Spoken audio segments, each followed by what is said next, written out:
दोस्तों एक बार फिर से आप सभी का बहुत बहुत स्वागत है। आज हम जानेंगे लोकसभा चुनाव की सभी 543 सीटों का ओपिनियन पोल। इस बार लोकसभा चुनाव में किस पार्टी को कितनी सीटें मिल सकती हैं और कौन सी पार्टी यहां पर अपनी सरकार बना सकती है।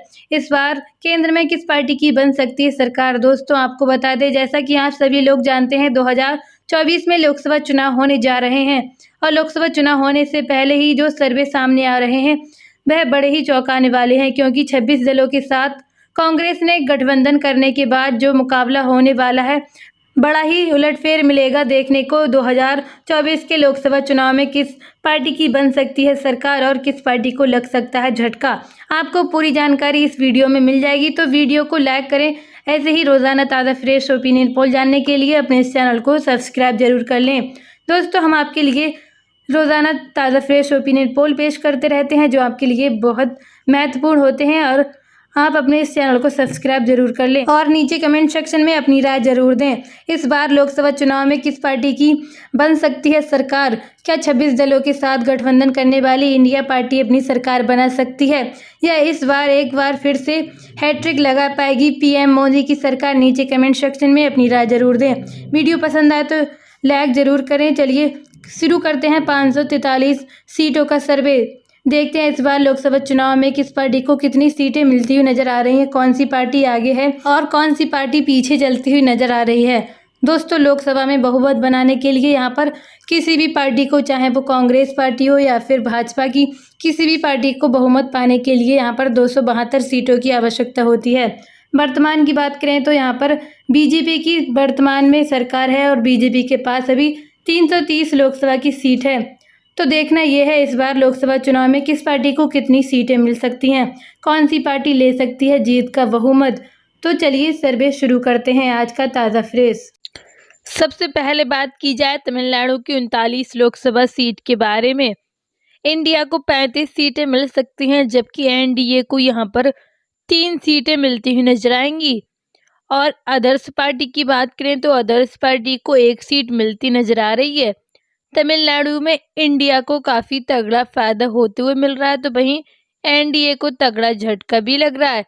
अगला राज्य जाता है तेलंगाना। यहाँ पर 17 लोकसभा की सीट है। एनडीए को मिल सकती हैं 2 सीटें, जबकि इंडिया को 7 सीटें मिलती दिखाई देंगी और अदर्स पार्टी को 8 सीटें मिल सकती हैं। बात की जाए अगले राज्य की, यह है मध्य प्रदेश। यहाँ पर 29 लोकसभा की सीट है। इंडिया को 22 सीटें मिल सकती हैं, तो वहीं एनडीए को 6 सीटें मिल सकती हैं, जबकि अदर्स पार्टी को 1 सीट मिलती नजर आएगी।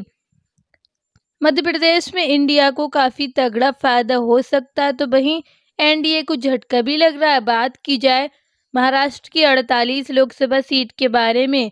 इंडिया को 31 सीटें मिल सकती हैं, तो एनडीए को 15 सीटें मिल सकती हैं, जबकि अदर्स पार्टी को 2 सीटें मिलती नजर आएंगी। इसी के साथ कर्नाटक की 28 लोकसभा सीट के बारे में बात करें तो इंडिया को मिल सकती हैं 20 सीटें, जबकि एनडीए को 4 सीटें मिल सकती हैं और वहीं अदर्स पार्टी को 4 सीटें मिलती नजर आएंगी। गुजरात की 26 लोकसभा सीट के बारे में बात की जाए तो इंडिया को 13 सीटें मिल सकती हैं, जबकि एनडीए को यहाँ पर 13 सीटें मिल सकती हैं। इन दोनों पार्टियों के बीच काफ़ी कड़ी टक्कर देखने को मिलेगी इस बार गुजरात में, जबकि पिछली बार के मुकाबले यहाँ पर एनडीए को काफ़ी तगड़ा झटका लग रहा है, तो वहीं इंडिया को काफ़ी तगड़ा फायदा भी मिल रहा है। बिहार की 40 लोकसभा सीट के बारे में बात करें तो इंडिया को यहाँ पर 30 सीटें मिलती नजर आएंगी, तो वहीं एनडीए को 8 सीटें मिल सकती हैं, जबकि अदर्स पार्टी को 2 सीटें मिल सकती हैं। बिहार में इंडिया को काफ़ी बड़ी जीत हासिल होती हुई दिखाई दे रही है। बात की जाए उत्तर प्रदेश की 80 लोकसभा सीट के बारे में। यहाँ पर इंडिया को 28 सीटें मिल सकती हैं, जबकि इंडिया को इस बार उत्तर प्रदेश में 50 सीटें मिलती नजर आ रही हैं, जबकि अदर्स पार्टी को यहाँ पर 2 सीटें मिल सकती हैं।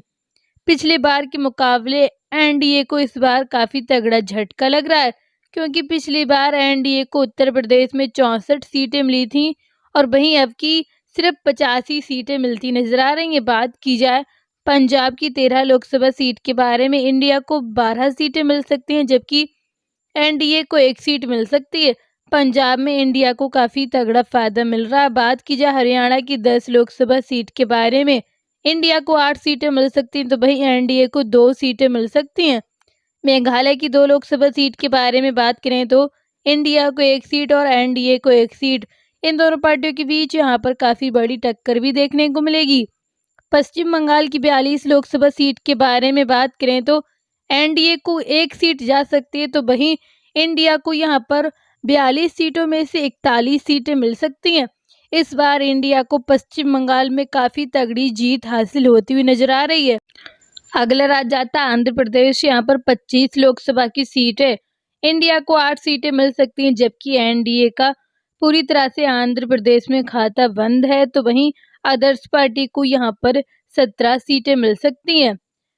ये 17 सीटें अदर्स पार्टी को यहाँ पर आंध्र प्रदेश के सीएम को मिलती नजर आएंगी। बात की जाए राजस्थान की 25 लोकसभा सीट के बारे में, इंडिया को 17 सीटें मिल सकती हैं, जबकि एनडीए को यहाँ पर 7 सीटें मिल सकती हैं और अदर्स पार्टी को 1 सीट मिल सकती है।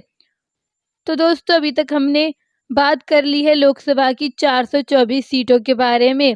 यहाँ पर एनडीए को मिली है 113 सीटें, जबकि इंडिया को 273 सीटें मिल चुकी हैं और अन्य पार्टी यहाँ पर 38 सीटें हासिल कर चुकी हैं। तो अब तक के सर्वे में एनडीए को काफ़ी तगड़ा झटका लग रहा है, तो वहीं इंडिया को काफ़ी तगड़ी जीत होती नजर आ रही है। इसी के साथ अगले राज्य की बात की जाए, यह केरल। यहाँ पर 20 लोकसभा की सीट है। इंडिया को यहाँ पर 16 सीटें मिल सकती हैं, जबकि एनडीए का सूबरा साफ है और अदर्स पार्टी को 4 सीटें मिलती नजर आएंगी। उड़ीसा की 21 लोकसभा सीट के बारे में बात करें तो इंडिया को 8 सीटें मिल सकती हैं, जबकि एनडीए को 0 सीट मिलती नजर आ रही है और अदर्स पार्टी को 13 सीटें मिल सकती हैं। बात की जाए असम की 14 लोकसभा सीट के बारे में, इंडिया को 5 सीटें मिलती नजर आएंगी, जबकि एनडीए को 8 सीटें मिल सकती हैं और अदर्स पार्टी को 1 सीट मिल सकती है। बात की जाए झारखंड की 14 लोकसभा सीट के बारे में, इंडिया को 10 सीटें मिलती नजर आएंगी, तो वहीं एनडीए को 3 और अदर्स पार्टी को 1 सीट मिल सकती है। मणिपुर की 2 लोकसभा सीट के बारे में बात करें तो इंडिया को ये दोनों सीटें मिलती नजर आएंगी, जबकि एनडीए और अदर्स पार्टी का यहाँ पर खाता बंद है। बात की जाए दिल्ली की 7 लोकसभा सीट के बारे में, इंडिया को 6 सीटों पर बड़ी जीत हासिल होती नजर आ रही है, तो वहीं एनडीए को 1 सीट पाकर तगड़ा झटका भी लग रहा है। बात की जाए त्रिपुरा की 2 लोकसभा सीट के बारे में, इंडिया को 1 तो एनडीए को 1 सीट मिलती नजर आएगी। इन दोनों पार्टियों के बीच टक्कर भी हो सकती है। बात की जाए हिमाचल प्रदेश की 4 लोकसभा सीट के बारे में, इंडिया को 3 मिल रही है, तो वहीं एनडीए को 1 सीट मिल सकती है। अरुणाचल प्रदेश की 2 लोकसभा सीट के बारे में बात करें तो इंडिया को 1 जबकि एनडीए को 1 मिलती नजर आएगी। बात की जाए छत्तीसगढ़ की 11 लोकसभा सीट के बारे में, इंडिया को 7 सीटें मिल सकती हैं, तो वहीं एनडीए को 3 सीटें मिल रही हैं और अदर्स पार्टी को 1 सीट मिलती नजर आएगी। मिजोरम की 1 लोकसभा सीट के बारे में बात करें तो इंडिया को ये 1 सीट जाती दिखाई दे रही है और एनडीए अदर्स पार्टी 0 सीट पर है। जम्मू कश्मीर की 6 लोकसभा सीट के बारे में बात करें तो एनडीए को मिल सकती हैं 2 सीटें, जबकि इंडिया को 4 सीटें मिलती नजर आएंगी। बात की जाए उत्तराखंड की 5 लोकसभा सीट के बारे में, इंडिया को मिल सकती हैं 3 सीटें, जबकि एनडीए को यहाँ पर 2 सीटें मिल सकती हैं। यहाँ पर एनडीए को काफ़ी तगड़ा झटका भी लग रहा है, क्योंकि पिछली बार के मुकाबले यहाँ पर एनडीए को काफ़ी तगड़ा झटका लगा है। पिछली बार उत्तराखंड में एनडीए को 5 की 5 सीटें मिली थी, जबकि इस बार 2 ही सीटें मिलती नजर आ रही हैं। नागालैंड की 1 लोकसभा सीट के बारे में बात करें तो ये 1 सीट इंडिया गठबंधन को मिल सकती है और अदर्स पार्टी और एनडीए 0 सीट पर है।